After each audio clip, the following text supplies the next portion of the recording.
What's up, guys? Today we're gonna show you how to change fog lights on your Jeep Grand Cherokee. You can just take off the there's a clip here, right here.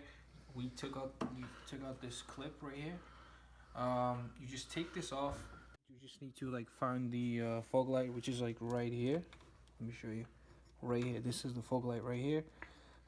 We got the aftermarket fog lights, so one of them was not working.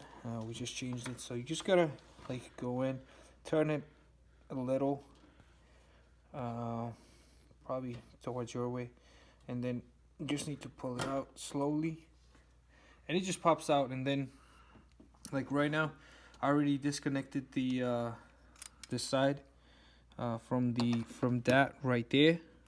It's just one clip that's holding it. There's this clip outside of it, like right here, and you just need to like pull it out, and it pops out. Like it's just gonna take you a minute, and then you can just put a new fog light in it. Let us know if it worked. Pretty simple.